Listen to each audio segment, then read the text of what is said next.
Credit access ग्रामीण limited के FY26 के ऑडिटेड फाइनेंशियल रिजल्ट्स के इस एक्सप्लेनर में स्वागत है। माइक्रो फाइनेंस की दुनिया में ये आंकड़े काफी मायने रखते हैं, तो चलिए बिना देरी के सीधे डेटा पर चलते हैं। सबसे पहले बॉटम लाइन पर नजर डालते हैं। इस फाइनेंशियल ईयर का नेट प्रॉफिट रहा है 777.64 करोड़ रुपए। ये कोई छोटा नंबर नहीं है, बल्कि बिजनेस की मैसिव सक्सेस का एक सीधा सबूत है। ग्रोथ की बात करें तो पिछले साल के 531.40 करोड़ रुपए के मुकाबले इस साल 777.64 करोड़ तक पहुंचना एक बहुत बड़ी छलांग है। ये अपवर्ड ट्रेजेक्टरी सच में काफी इंप्रेसिव है। इस एक्सप्लेनर में हम इस परफॉर्मेंस को समझने के लिए 5 की एरियाज कवर करेंगे: the big picture, revenue and profitability, balance sheet breakdown, tracking the cash flow और फाइनेंशियल हेल्थ रेशियोज। तो शुरुआत करते हैं पहले सेक्शन से, the big picture. Financial analysis में स्टैंड अलोन और कंसोलिडेटेड दोनों नंबर्स देखने होते हैं। यहाँ ध्यान देने वाली बात यह है कि इनकी subsidiary credit access India foundation इतनी छोटी है कि कंसोलिडेटेड और स्टैंड अलोन नंबर्स लगभग एक जैसे ही हैं। इसलिए हमारा पूरा फोकस आराम से कोर बिजनेस मेट्रिक्स पर रह सकता है। अब आते हैं दूसरे सेक्शन पर, revenue and profitability. Income statement किसी भी कंपनी के फाइनेंशियल दिल की धड़कन होती है। FY26 में टोटल इनकम बढ़कर 6062.54 करोड़ रुपए के शानदार लेवल पर पहुंच गई है, और इसमें सबसे बड़ा हाथ कोर इंटरेस्ट इनकम का है, जिसने अकेले ही 5762.64 करोड़ का कंट्रीब्यूशन दिया है। एक्सपेंसेस को गहराई से समझने के लिए एक टेक्निकल टर्म को सिंपल भाषा में ब्रेकडाउन करते हैं। इम्पेयरमेंट ऑन फाइनेंशियल इंस्ट्रूमेंट्स का सीधा सा मतलब है वो पैसा जो पोटेंशियल बैड लोन्स यानी डूबने वाले कर्ज के लिए पहले से ही अलग रख दिया गया हो। यहाँ सबसे इंटरेस्टिंग पॉइंट ये निकल कर आता है कि ये इम्पेयरमेंट एक्सपेंस एक्चुअल में साल दर साल कम हुआ है।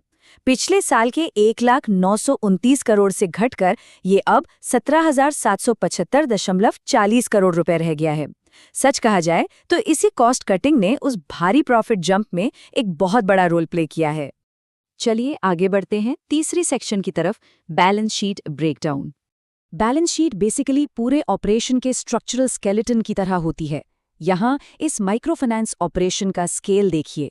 मार्च 2026 तक टोटल एसेट बेस 31,929.84 करोड़ रुपए का है, जो टोटल लायबिलिटीज और इक्विटी के साथ परफेक्टली बैलेंस होता है।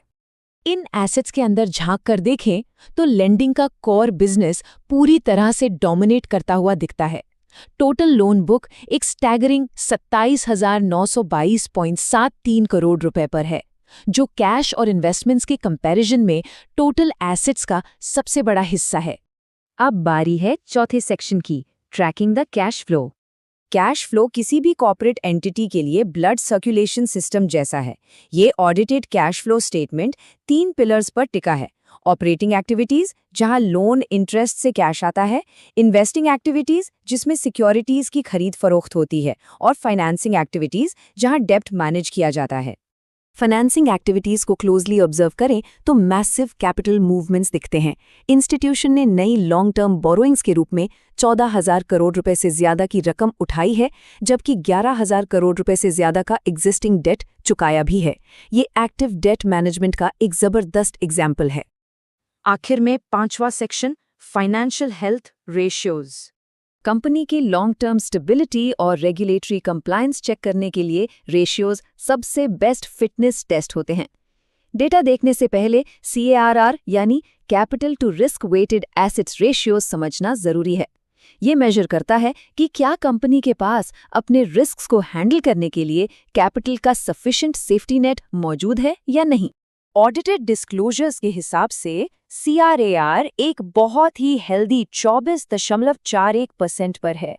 इसके साथ ही डेट टू इक्विटी रेशियो 3.04 है और नेट प्रॉफिट मार्जिन 12.83% पर सॉलिड खड़ा है। ये सभी फिगर्स एक मजबूत फाइनेंशियल हेल्थ की तरफ इशारा करते हैं।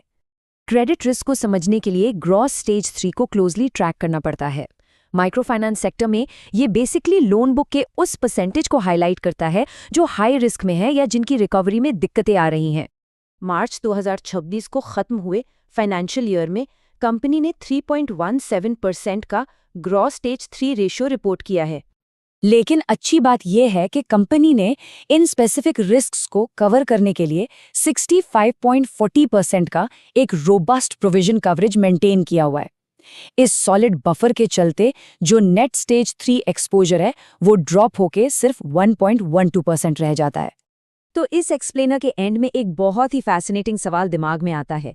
जैसे जैसे ये 27,922 करोड़ रुपए की massive micro finance loan book expand होती जाएगी, आने वाले सालों में क्रेडिट रिस्क का ये डेलिकेट बैलेंस और 3.17% का ग्रॉस स्टेज 3 मीट्रिक आखिर कैसे मैनेज होगा, ये आगे देखना वाकई काफी दिलचस्प होगा।